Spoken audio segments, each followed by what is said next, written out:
Silchar news 24 আপনাদেরকে স্বাগতম জানাই। আজ হলো 12 সেপ্টেম্বর শুক্রবার। আজকের কয়েকটি বিশেষ গুরুত্বপূর্ণ খবর নিয়ে আসলাম। আজকের প্রথম খবরটি হলো যানবাহন থাকা সকলদের জন্য এসেছে একটি জরুরি খবর। যানবাহন থাকিলে শীঘ্রই আপডেট করে নিন যানবাহনের নথিপত্র। কারণ হলো দুর্গাপূজার প্রাক্কালেতেই প্রশাসনের তরফ থেকে নির্দেশনা জারি করা হয়েছে। সিট বেল্ট ছাড়া এবং মোবাইল ফোন ব্যবহার করে গাড়ি চালালে 5,000 টাকা জরিমানা করা হবে। সঙ্গে গাড়ির নথিপত্র ঠিক না থাকিলে 20,000 টাকা পর্যন্ত জরিমানা করা হতে পারে বলে প্রশাসনের তরফ থেকে জানানো হয়েছে।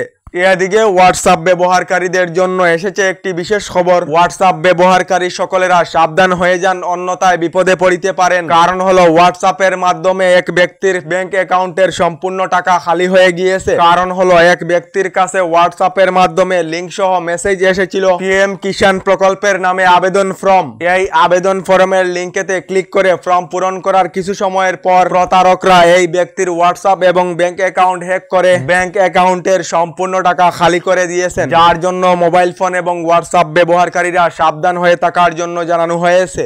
এদিকে আমাদের আসামে নতুন একটি নিয়ম লাগু করা হয়েছে।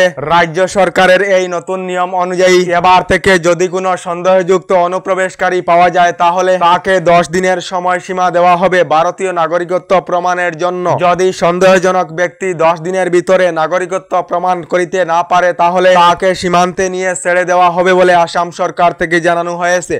এদিকে নেপালেতে হয়তো আবার রাজতন্ত্র চলিতে পারে, অর্থাৎ নেপালেতে আবার হয়তো রাজার শাসন আরম্ভ হতে পারে। খবর অনুযায়ী জানা গেছে নেপালের রাজার অন্তিম বংশধর এখনো জীবিত রয়েছে, যার জন্য নেপালেতে হয়তো আবার রাজার শাসন আরম্ভ হতে পারে বলে খবর এসেছে।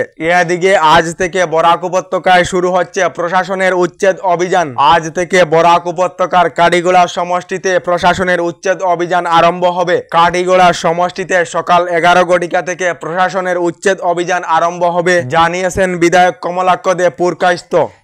এদিকে পাতা খেলেই যে কোনো রোগ থেকে মুক্তি পাওয়া যায়, ইনি সেই ভাইরাল পাতা বাবা। তিনি ভক্তদের মধ্যে বিনামূল্যে পাতা বিলিয়ে দেন। খবর অনুযায়ী জানা গেছে এই পাতা খেয়ে লোকেরা উপকার পাচ্ছেন এবং মানুষেরা রোগমুক্ত পাচ্ছেন, যার জন্য ভিড় জন্মাচ্ছেন শ্রীভূমি জেলার রামকৃষ্ণনগরের গড়ের বন্ধ গ্রামের হাজার হাজার লোকজন। ইতিমধ্যে স্থানীয় এবং বিভিন্ন জেলা বিভিন্ন রাজ্য থেকে লোকজন আসা শুরু করেছেন। এই পাতা বাবা গত প্রায় 1.5 মাস থেকে লোকেদেরকে সম্পূর্ণ বিনামূল্যে পাতা বিলিয়ে দিচ্ছেন। পাতা বাবার নাম সত্যবাবু সিনহা। তিনি একজন অবসরপ্রাপ্ত সেনাকর্মী বলে খবর এসেছে।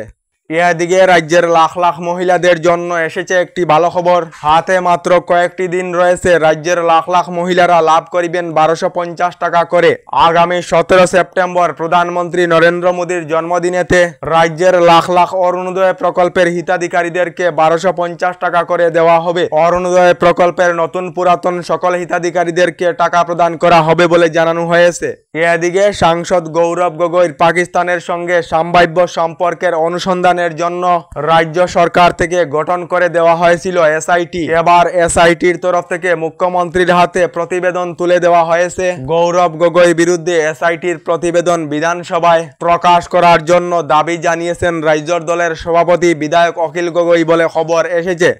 এদিকে এখনো পর্যন্ত সরকারি গড় লাভ না করা সকলদের জন্য এসেছে একটি ভালো খবর। রাজ্যের যে সকল লোকেরা প্রধানমন্ত্রী আবাস যোজনার অধীনে সরকারি গড় লাভ করার জন্য সেলফ জিওটেকিং অথবা জীবিকা সখীর অধীনে জিওটেক করিয়েছিলেন, এই সকল লোকেরা প্রধানমন্ত্রী আবাস যোজনার তালিকায় নাম এসেছে না চেক করিতে পারিবেন বলে খবর এসেছে। কারণ হলো প্রধানমন্ত্রী আবাস যোজনার অধীনে নতুন তালিকা প্রকাশ করা হয়েছে। যে সকলেরা সরকারি গড়ের জন্য নতুন করে জিওটেক করেছিলেন এই সকল লোকেরা পিএম আবাস যোজনার অফিসিয়াল সাইটের মাধ্যমে নিজের নাম অন্তর্ভুক্ত হয়েছে না চেক করিতে পারিবেন বলে জানানো হয়েছে। আমাদের ডেইলি খবরগুলি ভালো লাগলে আমাদের ভিডিওতে লাইক দিয়ে চ্যানেলটিকে সাবস্ক্রাইব করে নেবেন।